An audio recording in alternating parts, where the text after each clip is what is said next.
അപ്പോൾ പൊടി പാറും എന്നുറപ്പാക്കി കഴിഞ്ഞു ലോക്സഭയുടെ ആദ്യ ദിനം. പുതിയ ലോക്സഭയിലെ തിരഞ്ഞെടുക്കപ്പെട്ട എം പിമാരുടെ സത്യപ്രതിജ്ഞാ ചടങ്ങാണ് തുടങ്ങിയത്. ആ ദിവസം തന്നെ എന്താകും ഇത്തവണ പ്രതിപക്ഷങ്ങൾ തമ്മിലുള്ള ഒരു പോര്, എങ്ങനെ പോകും പാർലമെൻറ്റ് സമ്മേളനം എന്ന് വ്യക്തമാക്കുന്നതാണ്. ഭരണഘടന ഉയർത്തിപ്പിടിച്ചാണ് പ്രതിപക്ഷം രംഗത്തെത്തിയത് എന്നുള്ളതാണ് ഏറ്റവും ശ്രദ്ധേയമായ സംഭവം. നാടകീയമായ പല സംഭവങ്ങളും ആദ്യ ദിനം തന്നെ ലോക്സഭയിലുണ്ടായി. ഇതിൻ്റെ രാഷ്ട്രീയമെന്ത്, ഭരണപക്ഷം എങ്ങനെ തിരിച്ചടിക്കുന്നു, ഇതെല്ലാം പരിശോധിക്കുകയാണ് നമ്മുടെ ഈ വീഡിയോ. തുടക്കത്തിൽ തന്നെ പറയട്ടെ, ചാനൽ സബ്സ്ക്രൈബ് ചെയ്തിട്ടില്ല എങ്കിൽ ദയവായി സബ്സ്ക്രൈബ് ചെയ്യുക. ഒപ്പം തന്നെ നോട്ടിഫിക്കേഷൻ ബട്ടൺ ഓൺ ചെയ്തിടണം. വീഡിയോ ഇഷ്ടപ്പെട്ടാൽ ലൈക്ക് ചെയ്യണം, മറ്റു സുഹൃത്തുക്കൾക്ക് അയച്ചു കൊടുക്കുകയും ചെയ്യണം. ഒപ്പം തന്നെ നിങ്ങളുടെ അഭിപ്രായം എന്ത്, അത് കമൻറ്റായി രേഖപ്പെടുത്തുക. അപ്പോൾ നമ്മൾ നേരെ വിഷയത്തിലേക്ക് വരികയാണ്. അപ്പോൾ ലോക്സഭയിൽ ഇന്ത്യ മുന്നണിയുടെ ഭാഗമായുള്ള മുഴുവൻ എം പിമാരും ഭരണഘടന ഉയർത്തിപ്പിടിച്ചാണ് ആദ്യ ദിവസം തന്നെ ലോക്സഭയിലേക്ക് എത്തിയത്. മാത്രവുമല്ല, പ്രധാനമന്ത്രി നരേന്ദ്രമോദിയുടെ സത്യപ്രതിജ്ഞ നടക്കുന്ന സമയത്ത് ഈ അംഗങ്ങൾ ഭരണഘടന ഉയർത്തിപ്പിടിക്കുകയും ചെയ്തു. അതായത് കഴിഞ്ഞ ലോക്സഭാ തെരഞ്ഞെടുപ്പ് നടന്ന സമയത്ത് ഭരണഘടന തിരുത്താൻ വേണ്ടി BJP ഇനി ഒരു തവണ കൂടി അധികാരത്തിൽ വന്നാൽ BJP നാടിൻ്റെ ഭരണഘടന തിരുത്തും എന്നതായിരുന്നു ഇന്ത്യ മുന്നണിയുടെ വളരെ പ്രധാനപ്പെട്ട ഒരു പ്രചാരണം. അത് ഫലം കണ്ടു എന്നുകൂടി തിരിച്ചറിയുന്നത് കൊണ്ടായിരിക്കാം ഒരുപക്ഷെ ആ ഒരു വിഷയം ആദ്യ ദിവസം തന്നെ കാണിക്കാൻ ശ്രമിക്കുന്നത് ഇന്ത്യ മുന്നണി.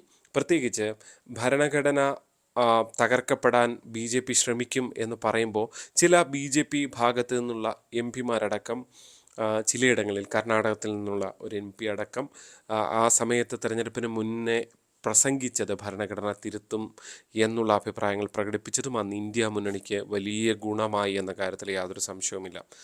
എന്തായാലും പറഞ്ഞു വരുന്നത്, ഭരണഘടന ഉയർത്തിക്കാട്ടി ആദ്യ ദിവസം പലതരത്തിൽ രംഗത്ത് വന്നു. പ്രത്യേകിച്ച് ഈ നിതിൻ ഗഡ്കരിക്ക് മാത്രമാണ് പ്രതിപക്ഷ ബെഞ്ചിൽ നിന്ന് ഒരു കയ്യടി ഉണ്ടായത്. ഫലത്തിൽ നിതിൻ ഗഡ്കരിയെ കയ്യടിക്കുന്നതിലൂടെ BJPയിൽ ഒരു സ്പ്ലിറ്റ് ഉണ്ട്, നിതിൻ ഗഡ്കരിക്ക് മാത്രം കയ്യടിക്കുന്നതിലൂടെ BJPയിൽ ഒരു സ്പ്ലിറ്റ് ഉണ്ട് എന്ന് വരുത്തി തീർക്കാൻ കൂടി ഇന്ത്യ മുന്നണി ശ്രമിക്കുന്നു എന്ന കാര്യത്തിൽ യാതൊരു സംശയവുമില്ല. നമുക്കറിയാം, തെരഞ്ഞെടുപ്പ് ഫലം വന്നതിന് പിന്നാലെ യോഗി ആദിത്യനാഥും നരേന്ദ്രമോദിയും തമ്മിൽ അകലത്തിലാണ് എന്ന അഭിപ്രായങ്ങൾ പ്രചരിപ്പിക്കുന്നു.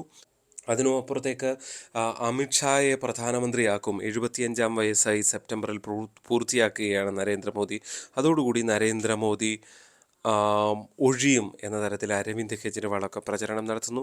ഇനി ഇത്തരം പലതരത്തിലുള്ള പ്രചരണം ഇന്ത്യ മുന്നണിയുടെ ഒരു പരിധിവരെ ഫലം കണ്ടു എന്ന് വേണം മനസ്സിലാക്കാൻ. അതുകൊണ്ട് തന്നെ ഏറ്റവും ശക്തമായൊരു പ്രതിപക്ഷ നിര ഈ തെരഞ്ഞെടുപ്പിൽ ഉണ്ടായിരിക്കുന്നു എന്നുള്ളതാണ്.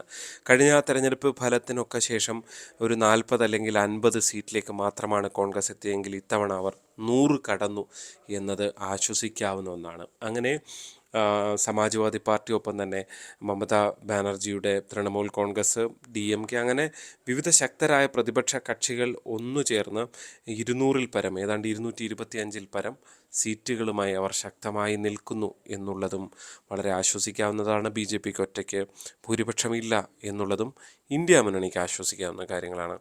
എന്തായാലും ഭരണഘടന ഉയർത്തിയുള്ള പ്രചാരണത്തിന് മുന്നോട്ട് വരികയാണ് ഇന്ത്യ മുന്നണി. തൊട്ടിപ്പുറത്ത് നമ്മൾ കാണേണ്ടത്, BJP ഒരു തരത്തിലും തന്ത്രങ്ങൾ മെനയുന്നതിൽ അല്ലെങ്കിൽ ശക്തമായ തിരിച്ചടി നൽകുന്നതിൽ ഒട്ടും പിന്നിലല്ല എന്ന് നമ്മൾ കഴിഞ്ഞ 10 വർഷം കണ്ടിട്ടുള്ളതാണ്. അവിടെയാണ് ഏറ്റവും ശ്രദ്ധേയമായ ഒരു ക്യാമ്പയിനുമായി BJP രാജ്യമൊട്ടാകെ രംഗത്ത് വരുന്നത് എന്നുള്ളതാണ്. ഇന്നലെ പ്രധാനമന്ത്രി നരേന്ദ്രമോദി വേദിയിൽ ഈ സത്യപ്രതിജ്ഞയ്ക്ക് എത്തുന്നതിന് മുൻപ് തന്നെ, പതിവായി അദ്ദേഹം പാർലമെൻറ്റ് സെഷൻസ് തുടങ്ങുന്നതിന് മുൻപ് മാധ്യമങ്ങളെ കാണാറുണ്ട്.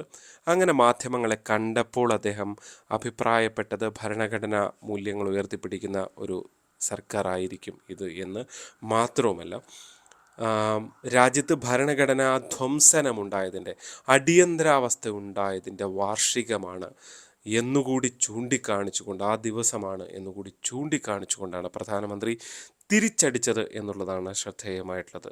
അതായത് ഒരു കാര്യം ഉറപ്പാണ്, സംസ്ഥാനത്തൊട്ടാകെ, രാജ്യത്തൊട്ടാകെ BJP അല്ലെങ്കിൽ സംഘപരിവാർ അടിയന്തരാവസ്ഥ വിരുദ്ധ ദിനം ആചരിച്ചു കൊണ്ടിരിക്കുന്ന ഒരു സമയം കൂടിയാണ് എന്നുള്ളതാണ്. അതായത് അടിയന്തരാവസ്ഥ ഇന്ദിരാഗാന്ധി നടത്തുമ്പോൾ ഭരണഘടന അട്ടിമറിയും കോൺഗ്രസിൻ്റെ ജനാധിപത്യ ധ്വംസനവും എന്ന നിലയിൽ ചിന്താ സായാഹ്നങ്ങൾ സംഘടിപ്പിച്ചുകൊണ്ടാണ് ബി ജെ പി ഇതിനെ തിരിച്ചടിക്കുന്നത്. ഇപ്പോൾ ബി ജെ പിക്കെതിരെ നമുക്കറിയാം ജൂൺ 25-നാണ് ഇത് നടന്നത്. അതുകൊണ്ട് തന്നെ ജൂൺ 25-ന് തന്നെ രാജ്യത്തൊട്ടാകെ നടക്കുന്നു. ഈ അടിയന്തരാവസ്ഥ നിലവിൽ വന്നതും ജൂൺ 25-നാണ്. അതിൻ്റെ 49-ാം വാർഷികമായിരുന്നു ഇന്നലെ. ഈ അടിയന്തരാവസ്ഥയെ കോൺഗ്രസ് ഈ ഭരണഘടനയെ ഉയർത്തിപ്പിടിച്ച് രംഗത്ത് വന്ന ദിവസത്തിനൊരു പ്രശ്നമുള്ളത് അന്ന് തന്നെയാണ്. ഈ ഇന്ദിരാഗാന്ധി ഫലത്തിൽ ഒരു പരിധിവരെ ബി ജെ പി നേരത്തെ തിരിച്ചറിഞ്ഞുവെന്ന് വേണം കരുതാൻ. ഈ ഭരണഘടന ഉയർത്തിപ്പിടിച്ച് ഇന്ത്യ മുന്നണി നേതാക്കൾ വരുമെന്നും അതേ ദിവസം പാർലമെൻറ്റ് തുടങ്ങാൻ തെരഞ്ഞെടുത്തതിന് പിന്നിൽ തന്ത്രപരമായൊരു ബുദ്ധിയുണ്ട് എന്നുകൂടി കണക്കാക്കേണ്ടി വരും. അതാണ് ഞാൻ നേരത്തെ സൂചിപ്പിച്ചത്. ഒരടി കൊടുത്താൽ തിരിച്ചടി നൽകാൻ കെൽപ്പുള്ള ഒരു പറ്റം ബുദ്ധിജീവികൾ ഇപ്പുറത്ത് ബി ജെ പിയിലുമുണ്ട് എന്നുള്ളതാണ്. അതുതന്നെയാണ് കണ്ടത് എന്നുള്ളതാണ്. ഫലത്തിൽ ഈ ഭരണഘടന ഉയർത്തിപ്പിടിച്ചു വന്ന കോൺഗ്രസിനെ തിരിഞ്ഞു കൊത്തുകയാണ് ഈ അടിയന്തരാവസ്ഥ പോലുള്ള ഇന്ദിരാഗാന്ധിയുടെ പ്രഖ്യാപനങ്ങൾ എന്നുള്ളതാണ് ഏറ്റവും ശ്രദ്ധേയമായിട്ടുള്ളത്. നമ്മൾ കാണേണ്ടത് ഭരണഘടന ഉയർത്തിപ്പിടിച്ചാണ് ഇനിയും നിങ്ങൾ മുന്നോട്ട് പോകുന്നതെങ്കിൽ ഇതിനും അപ്പുറത്തേക്കുള്ള വലിയ പ്രചരണങ്ങൾക്ക് ബി ജെ പി കേന്ദ്ര നേതൃത്വം തയ്യാറാകും എന്ന് തന്നെ പറയേണ്ടി വരും. അതിൻ്റെ സൂചനകളാണ് ഈ അടിയന്തരാവസ്ഥയുടെ 49-ാം വാർഷിക ദിനത്തിൽ തന്നെ ഈ പാർലമെൻറ്റ് തുടങ്ങിയത്. കഴിഞ്ഞ 10 വർഷം ഞങ്ങൾ ഭരിച്ചുകൊണ്ടിരിക്കുകയാണ്. ഞങ്ങൾ ഭരണഘടനയെ തിരുത്താനൊന്നും പോയിട്ടില്ല. പക്ഷേ ഭരണഘടനയെ അട്ടിമറിച്ച, ജനാധിപത്യം ഇല്ലാതാക്കിയവർ കോൺഗ്രസ്സുകാരാണ്. ഞങ്ങളെക്കുറിച്ച് ആരോപണങ്ങളാണുള്ളത്. ഞങ്ങൾ ഇങ്ങനെ ചെയ്യുമെന്ന ആരോപണമാണ്. പക്ഷേ ഇതാ നിങ്ങൾ നോക്കൂ, കോൺഗ്രസ് അത് ചെയ്തിട്ടുള്ളവരാണ് എന്ന് ഓർമ്മപ്പെടുത്തിക്കൊണ്ട് കോൺഗ്രസിൻ്റെ വോയിസ് വായടപ്പിക്കുകയാണ് യഥാർത്ഥത്തിൽ ബി ജെ പി ഇതിലൂടെ ചെയ്തിരിക്കുന്നത് എന്നുള്ളതാണ് എടുത്തു പറയാനുള്ളത്. എന്തായാലും ഒരു കാര്യം ഉറപ്പാണ്, ഇനി പല കാഴ്ചകളും കാണേണ്ടി വരും. അതിശക്തമായ പോരുകൾ പല വിഷയത്തിലുണ്ടാകും. നീറ്റ്, UGC ഉൾപ്പെടെയുള്ള വിഷയങ്ങളിൽ വലിയ ബഹളങ്ങളിലേക്ക് കാര്യങ്ങൾ പോകും എന്ന കാര്യത്തിൽ യാതൊരു സംശയവുമില്ല. രാഹുൽ ഗാന്ധിയുടെ ഫേസ്ബുക്ക് പോസ്റ്റിലടക്കം ട്വിറ്ററിലടക്കം അദ്ദേഹം ചൂണ്ടിക്കാണിച്ചത് ഇത്തരം സ്കാമുകൾ ബി ജെ പി അധികാരത്തിൽ വന്ന 15 ദിവസത്തിനുള്ളിൽ നടന്ന സംഭവങ്ങൾ, ജമ്മു കാശ്മീരിലെ തീവ്രവാദി ആക്രമണം ഉൾപ്പെടെയുള്ള കാര്യങ്ങളാണ്. ഒരു കാര്യം ഉറപ്പാണ്, ഇതുവരെ കണ്ട ഒരു ഗവൺമെൻറ് ആയിരിക്കില്ല ഉള്ളത്. സ്പീക്കർ തെരഞ്ഞെടുപ്പിൽ എന്ത് സംഭവിക്കും എന്നൊക്കെയുള്ള കൗതുകം ബാക്കിയാണ്. പക്ഷെ ഒരു കാര്യം ഉറപ്പാണ്, ഇതുവരെ കണ്ടതുപോലെ ആയിരിക്കില്ല ഇനിയുള്ള കളികൾ എന്ന് തന്നെ മനസ്സിലാക്കേണ്ടി വരും. ഇതുവരെ തമാശയ്ക്ക് അല്ലെങ്കിൽ വെറുതെ പിടിച്ചകത്തിട്ട പോലെ നേതാക്കൾ അകത്ത് പോകുന്ന നിലയായിരിക്കില്ല ഉണ്ടാകുക. അതിനപ്പുറത്തേക്ക് ഒരു പരിധിവരെ പല പ്രതിപക്ഷ നേതാക്കളും കൂടുതൽ സീരിയസ് ആയ എന്തെങ്കിലും തെറ്റുകൾ ചെയ്തിട്ടുള്ളവരുണ്ടെങ്കിൽ അവരോടൊരു അഡ്ജസ്റ്റ്മെൻറ്റിനും സർക്കാർ തയ്യാറായേക്കില്ല. ഒരു പരിധിവരെ നമ്മൾ സംസ്ഥാനത്ത് മുഖ്യമന്ത്രിക്കെതിരെയുള്ള ആരോപണങ്ങളൊക്കെ സ്വർണ്ണക്കടത്ത് കേസുള്ള ആരോപണങ്ങളൊക്കെ നമ്മൾ കണ്ടതാണ്. അതുകൂടി ചൂണ്ടിക്കാണിച്ചുകൊണ്ടാണ് ഇക്കാര്യം പറയുന്നത്. എന്തായാലും അതിശക്തമായൊരു പോരായിരിക്കും പാർലമെൻറ്റിൽ ഉണ്ടാകുക എന്ന കാര്യത്തിൽ യാതൊരു സംശയവുമില്ല. അതുമൂലം സാധാരണ ജനങ്ങൾക്ക് കിട്ടേണ്ട അവകാശങ്ങൾ, പദ്ധതികളൊക്കെ കിട്ടാതെ അതിൽ നിന്ന് ശ്രദ്ധ സർക്കാരിന് നഷ്ടപ്പെടുമോ എന്നുള്ളത് മാത്രമാണ്. അങ്ങനെയുണ്ടെങ്കിൽ ആ നഷ്ടം ഈ നാട്ടിലെ ഓരോ പാവപ്പെട്ടവൻ്റെയുമാണ് എന്ന് മാത്രം ഓർമ്മിപ്പിച്ചുകൊണ്ട് ഈ വീഡിയോ അവസാനിപ്പിക്കുകയാണ്. മറ്റൊരു വിഷയമായി ഉടൻ കാണാം. നന്ദി.